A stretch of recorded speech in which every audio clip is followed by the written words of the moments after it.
Hello and welcome. इस video में हम क्लास 12th के बायोलॉजिकल सब्जेक्ट से इम्पोर्टेंट क्वेश्चन के बारे में बात करेंगे। जो आने वाली जो एग्ज़ाम है उसमें पॉसिबिलिटी ज़्यादा है कि इसी टाइप के कुछ क्वेश्चंस आपके उस पेपर में पूछे जाएंगे। यहाँ पे 100% श्योरिटी नहीं है, लेकिन पिछले कुछ सालों के पेपर को एनालाइज करते हुए ये पॉसिबिलिटी है कि इससे रिलेटेड या यही क्वेश्चन आपके एग्ज़ाम में पूछे जा सकते हैं। तो पहले आप इस वीडियो में जितने भी क्वेश्चन मैंने बताए जा रहे हैं सेट ए के द्वारा, वो सारे क्वेश्चन पहले आप करिए, उसके बाद आप उसके सब्जेक्ट से रिलेटेड और भी क्वेश्चन कर सकते हैं। बढ़ते हैं पहले क्वेश्चन की तरफ। यहाँ पर मैंने आपको वैसे किसी भी टाइप के ऑब्जेक्टिव टाइप क्वेश्चन नहीं दिए हैं। क्वेश्चन नंबर 1, 2, 3 एंड 4 यहाँ पे लैप्स कर दिए गए हैं, यानी क्वेश्चन नंबर 5 जो है यहाँ पे क्वेश्चन नंबर 1 डाला गया है। तो आगे बढ़ते हैं। व्हाट इज़ वेजिटेटिव प्रोपगेशन, आपको इसके बारे में बताना है। आप इस क्वेश्चन को पूरा पढ़ लीजिएगा आंसर के साथ। मैं बस यहाँ पे स्लाइड आगे खिसकाता रहूँगा। आपको इसमें क्वेश्चन और आंसर साथ में दिए गए हैं, आप इसका स्क्रीनशॉट लेके इसको पढ़ लीजिएगा और यकीनन आप एक अच्छे मार्क्स गेन कर पाएंगे एग्जाम में। इसके और में एपोमिक्सिस पूछा जाएगा। क्वेश्चन नंबर 2 एंटीबायोटिक मॉलिक्यूल का स्ट्रक्चर है, सीवेज के बारे में बताना है। और क्वेश्चन नंबर जो 3 है उसमें बताना है फूड चेन और फूड वेब के बारे में। इसका भी आंसर आपको यहाँ पे दिया गया है, आप स्क्रीनशॉट ले लीजिए। और इसके और में एक क्वेश्चन आएगा, टेट्यूरेट्स और डिकम्पोजर में डिफरेंस। क्वेश्चन नंबर 4 जो है वो post fertilisation changes in flower में बताना है। और इसका भी एक और वाला क्वेश्चन आएगा, सेक्सुअल सेक्सुअल डिफरेंस आपको बताना है।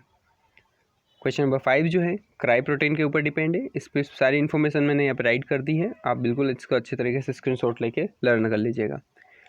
इसका भी और वाला क्वेश्चन है, आपको PBR 322 के ऊपर एक डायग्राम शो करना है और उसकी लेबलिंग भी अच्छे से करना है। आगे बढ़ते हैं क्वेश्चन नंबर 6 की तरफ। Name important defence mechanism in plant against herbivory, यानी कि आपको यहाँ पे प्लांट्स के जो अलग अलग जो डिफेंस सिस्टम है उनके बारे में डिटेल में लिखना है। तो इसका भी एग्जाम्पल और साथ साथ में आपको यहाँ पर उसका आंसर भी दिया गया है। तो यहाँ पर उसके और में भी एक क्वेश्चन आएगा, हाइपोथेसिस के बारे में बताना है और उसका भी आंसर आपको यहाँ पे दिया गया है, आप स्क्रीनशॉट ले लीजिएगा। क्वेश्चन नंबर 7 में जो पूछा जाएगा वो DNA फिंगरप्रिंट के अकॉर्डिंग क्वेश्चन आ रहे हैं। और इसके और में एक क्वेश्चन आ सकता है जैसे ट्रांसक्रिप्शन ब्रीफली जो है उसका पूरा का पूरा आपको प्रोसेस बताना है। ट्रांसक्रिप्शन प्रोसेस क्या होता है, किस टाइप से प्रोटीन मॉलिक्यूल बनते हैं, उसके बारे में आपको अच्छे से बताना है। आगे बढ़ते हैं। यहाँ पे उसका एक डायग्राम भी है और उसके बारे में बिल्कुल अच्छे से डिटेल भी दे रखी है। ये सिंपल फॉर्म में मैंने आपके लिए यहाँ पे अरेंज किया है, आप इस हिसाब से आप लर्न कर सकते हैं। क्वेश्चन नंबर 8 जो है आपको इसमें ऑटोजोमल जेनेटिक डिसऑर्डर के बारे में बताना है और यहाँ पे उसके आंसर भी आपको अच्छे से दे रखे हैं। डाउन सिंड्रोम हो गए हैं इस टाइप से। और में एक क्वेश्चन पूछा जा सकता है जैसे DNA और RNA में डिफरेंस बताना है और यहाँ पे बिल्कुल एक शॉर्ट टेक्निक से आपको इसका आंसर भी मिल गया है। क्वेश्चन नंबर 9 में कुछ अलग अलग टॉपिक पे ऊपर आपके क्वेश्चन पूछे जा सकते हैं, जैसे एमोबियासिस, मलेरिया, एस्केरेसिस, न्यूमोनिया के बारे में बताना है। तो उसका जो येलो शीट में जो आपको पूरा का पिक्चर दिख रहा है ये पूरा का पूरा उसी के बारे में, आप इसके स्क्रीनशॉट लेके इसको भी लर्न कर सकते हैं। और में एक क्वेश्चन पूछा जा सकता है कैंसर के बारे में, पूरी डिटेल दे रखी है। अब जो क्वेश्चन नंबर 10 की बात करें तो describe role of microorganism in the biogas production, इसके बारे में भी आप डिटेल लिख लीजिए और राइट कर लीजिए या फिर स्क्रीनशॉट से ही डायरेक्ट याद कर लीजिए, क्योंकि अभी ज़्यादा टाइम बचा नहीं है एग्जाम में। आप अच्छे से लर्न करें, इसमें ज़्यादा से ज़्यादा टाइम आप लर्निंग में बिताएं अपना। और में एक क्वेश्चन पूछा जा सकता है जिसमें आपको प्लांट ब्रीडिंग की स्टेप्स बताना है, स्क्रीनशॉट ले लीजिएगा। यहाँ पे भी उसके क्वेश्चन के आंसर हैं, अच्छे से एक एक बार स्टेप बाय स्टेप बताए गए हैं। क्वेश्चन नंबर 11 जो है वो पॉलीमराइजेशन बताना है आपको, किस टाइप की उसकी चेन होती है, पॉलीमराइज चेन रिएक्शन, यानी कि उसमें बहुत सारे अलग अलग जो कंटेंट होते हैं हम उसके स्पेसिफिक DNA को टेस्ट भी कर सकते हैं इसमें। और इसमें बहुत सारी वेराइटी भी हैं, अलग अलग टाइप के DNA को हम कॉपी करके बहुत सारे मॉलिक्यूल बना सकते हैं। आगे बढ़ते हैं। इसके और में क्वेश्चन आएगा जिसमें आपको एडवांटेज और डिसएडवांटेज लिखना है जेनेटिक मॉडिफाइड क्रॉप के प्रोडक्शन के ऊपर।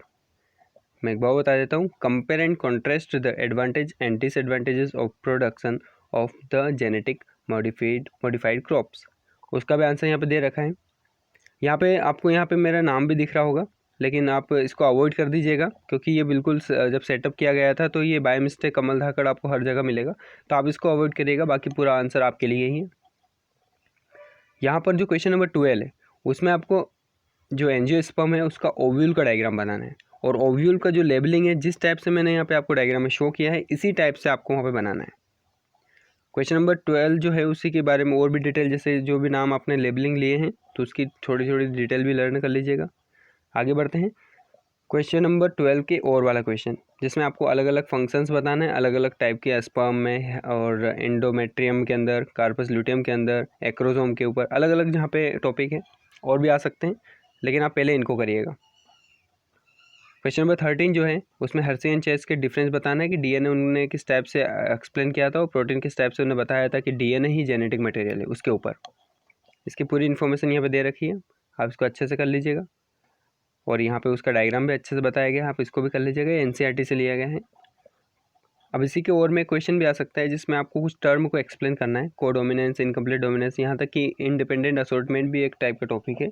ये टॉपिक ज़्यादा पूछे गए हैं वैसे, इसका पूरा स्क्रीनशॉट ले लीजिएगा आप। ये कंप्लीट डोमिनेंस के बारे में बताया गया है। क्वेश्चन नंबर 14 जो है, यानी कि पेपर का लास्ट क्वेश्चन, क्वेश्चन नंबर 18 आएगा और ये क्वेश्चन नंबर 14 वही है 18 वाला। Describe the component of an ecosystem. Ecosystem के कंपोनेंट बताना है, बायोटिक कंपोनेंट और एबायोटिक कंपोनेंट, ये पहले से जानते हैं। ये क्वेश्चन नंबर ये क्लास 10 से ही बताया जाता है बच्चों को। इसमें और में भी एक क्वेश्चन पूछा जा सकता है जिसमें आपको स्पीसीज लॉसेस के बारे में बताना है कि किस टाइप से एक जियोग्राफिकल रीजन से स्पेसिफिक जो भी किसी प्रकार की जो जातियाँ होती हैं, स्पीसीज होती हैं, वो लॉस कैसे हो जाती है, कौन कौन से काउजेज हैं, मतलब कौन कौन से कारण है उसके, वो बताना है। तो उसके आंसर आपको यहाँ दे रखा है, अलग अलग कारण हो सकते हैं। ओवर एक्सप्लोटेशन भी हो सकता है, एलियन स्पीसीज का बनना, इन्वेंशन होना, वो भी हो सकता है। बहुत सारे अलग अलग टाइप हैं। तो ये यहाँ तक थे हमारे सारे क्वेश्चन सेट ए के। सेट ए में सबसे पहले आप इन क्वेश्चंस को करें। सेट बी के लिए आप बिल्कुल वेट कर सकते हैं, पहले सेट ए को निपटाइए, फिर मैं सेट बी के लिए भी वीडियो बनाऊँगा। लेकिन आपको सेट और ए और सेट बी ये दोनों ही अच्छे से कर लेना है पेपर से पहले पहले। और अगर आपके पास बहुत अच्छा सा टाइम भी है, आपने ये दोनों कर भी लिए हैं, तो आप और भी क्वेश्चंस कर सकते हैं अच्छे से अच्छे मार्क्स गेन करने के लिए। मैं फिर भी अभी भी कहता हूँ कि ये क्वेश्चन जो हैं ये 100% श्योरिटी नहीं है कि यही आए, लेकिन पिछले जितने भी पेपर एनालाइज किए गए हैं उसके अकॉर्डिंग इन क्वेश्चंस के आने की संभावनाएं बनती हैं। Okay, that's it. Best of luck for the future. Thank you so much.